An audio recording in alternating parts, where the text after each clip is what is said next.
To build value, engaging with society must be integral to the way you do business every single day. In part, that means generating an emotional commitment from your employees by encouraging them to buy into the agenda and adopt the values of the company.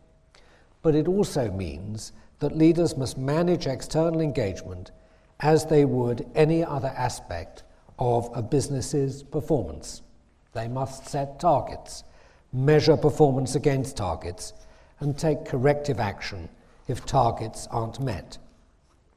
They must set common standards for all employees, allowing space for innovation and entrepreneurship by local managers, but ensuring that the relationship with society is protected.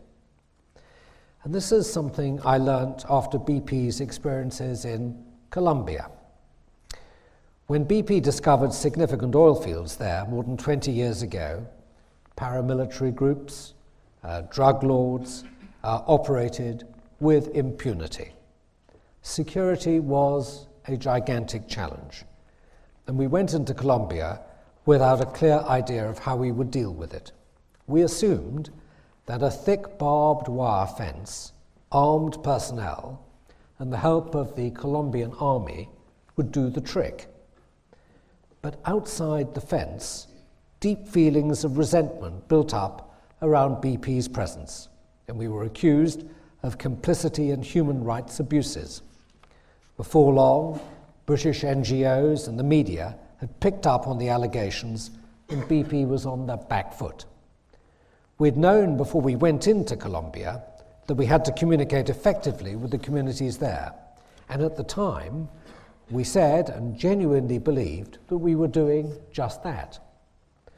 What I think we'd failed to realize is that you can't communicate from behind a fortified fence. We had shut ourselves off, much as we'd shut people off from coming to see us. We'd seen local engagement as something else to be done, to be dealt with separately from issues like security, rather than an integral part of our approach to business. After this experience, we knew we needed to develop a clear approach to challenges across the organization that would protect our personnel and property without shutting us off from local communities.